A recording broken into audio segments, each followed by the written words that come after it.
ഐവ silks, Kasaragod, Kanhangad, Mangalore.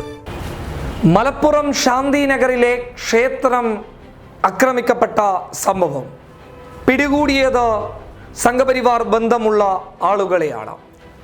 രണ്ടുപേരെ police കസ്റ്റഡിയിലെടുക്കുന്നു ചോദ്യം ചെയ്യാൻ.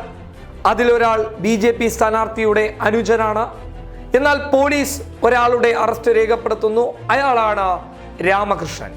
രാമകൃഷ്ണൻ ക്ഷേത്രത്തിനകത്ത് കയറി കലാപം ലക്ഷ്യം വെച്ചുകൊണ്ടാണ് ക്ഷേത്രം ആക്രമിച്ചിട്ടുള്ളത്. ഈ വിവരം പുറത്തു വന്നിട്ട് പോലും മിണ്ടാതിരിക്കുന്ന ചില സംഘപരിവാർ മാധ്യമങ്ങൾ ഒരു വാർത്ത പോലും നൽകിയിട്ടില്ല എന്നതാണ് ഏറ്റവും വലിയ വസ്തുത. എന്നാൽ ക്ഷേത്രം തകർക്കപ്പെട്ട വാർത്ത വലിയ രീതിയിൽ തലക്കെട്ട് കൊടുത്ത് വലിയ എന്തോ ഭൂകമ്പം സംഭവിച്ചതുപോലെ റിപ്പോർട്ട് ചെയ്തിരുന്നു. ശരിയാണ്, ഒരു മതത്തിന്റെ വിശ്വാസത്തിന് തകർച്ച സംഭവിക്കുമ്പോൾ സ്വാഭാവികമായിട്ട് മതേതരത്വ വിശ്വാസികൾക്കകത്ത് ഒരു വിഷമമുണ്ടാകാം. ആ വിഷമം മതേതരത്വ വിശ്വാസികൾ പ്രകടിപ്പിക്കുകയും ചെയ്യാം. എന്നാൽ ഏകപക്ഷീയമായി കാര്യങ്ങളെ കാണുമ്പോഴാണ് പ്രശ്നങ്ങൾ സംഭവിക്കുന്നത്. അതായത് ക്ഷേത്രം തകർക്കപ്പെട്ടതിന് ശേഷമുള്ള പ്രതിഷേധവും മറ്റുള്ള പരിപാടികളും റിപ്പോർട്ട് ചെയ്ത മാധ്യമങ്ങൾ, സംഘപരിവാറിന്റെ മാധ്യമങ്ങൾ, ക്ഷേത്രം തകർക്കപ്പെടാൻ കാരണക്കാരനായ പ്രതിയെ പിടികൂടിയപ്പോൾ മിണ്ടാതിരിക്കുന്നതിന് പിന്നിലെ രാഷ്ട്രീയം എന്ത് എന്നുള്ളതാണ് ഞങ്ങൾക്ക് ചോദിക്കാനുള്ളത്. അത് മാത്രമല്ല, അയ്യപ്പന് വേണ്ടി നാളിന്നിതുവരെ ഞങ്ങൾ മാത്രമേ ഉണ്ടായിരുന്നു എന്ന് പറഞ്ഞ ജനം TV അടങ്ങുന്ന മറുനാടൻ മലയാളി അടങ്ങുന്ന മാധ്യമങ്ങൾ എന്തുകൊണ്ട് ഈ വാർത്ത വളരെ ഗൗരവത്തിൽ കൊടുക്കുന്നില്ല?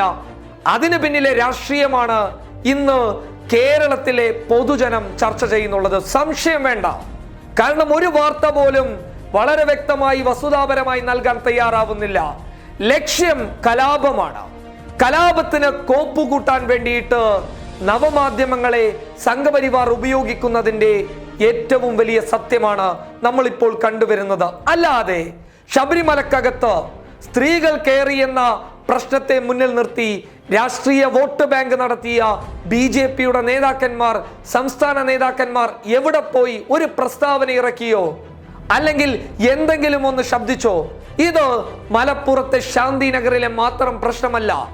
കേരളത്തിൽ 14 ജില്ലകളിലെയും കണക്കുകൾ എടുത്തു നോക്കിയാൽ 14 ജില്ലകളിലും തകർക്കപ്പെട്ടു പോയിട്ടുള്ള, ആക്രമിക്കപ്പെട്ടിട്ടുള്ള ക്ഷേത്രങ്ങളുടെ കണക്കെടുത്തു നോക്കിയാൽ 90% പ്രതികൾ സംഘപരിവാർ അനുകൂലികളാണ്. വ്യക്തമായ ഒരു കണക്കെടുത്തു നോക്കുക.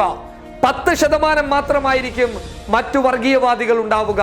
ബാക്കിയുള്ളതൊക്കെ 90% സംഘപരിവാറിന്റെ ക്രിമിനൽ മനോഭാവത്തോടു കൂടി പ്രവർത്തിക്കുന്ന പ്രവർത്തകരാണെന്ന കാര്യത്തിൽ സംശയമില്ലാത്തതാണ്. പോലീസിനായാൽ പോലും എന്തുകൊണ്ടാണ് ഒരു ക്ഷേത്രം ആക്രമിക്കപ്പെട്ട് കഴിഞ്ഞാൽ ഉടൻ തന്നെ പോലീസ് അന്വേഷണം സംഘപരിവാർ പ്രവർത്തകരിലേക്ക് കടന്നു പോകുന്നത്?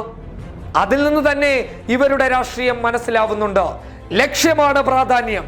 അവിടെ വഴികളൊന്നും പ്രശ്നമല്ല. അങ്ങനെ ഒരു ലക്ഷ്യത്തിലൂടെ കടന്നു പോകുമ്പോൾ ക്ഷേത്രം തകർക്കുന്നതും വിശ്വാസികളെ വഞ്ചിക്കുന്നതുമൊന്നും ഇവർക്കൊരു പ്രശ്നമല്ല. ആ സത്യമാണ്, ആ വസ്തുതയാണ് നമ്മൾ മലപ്പുറത്തെ ശാന്തിനഗറിലെ പ്രശ്നത്തിലൂടെ കണ്ടത്. ഇപ്പോഴും ഒരു വാക്ക് പറയാൻ കെ സുരേന്ദ്രൻ വരുന്നില്ല, ശ്രീധരൻ പിള്ള വരുന്നില്ല, ഒരു ശബരിമലയ്ക്ക് വേണ്ടി ശബ്ദിച്ച ആളുകൾ വരുന്നില്ല.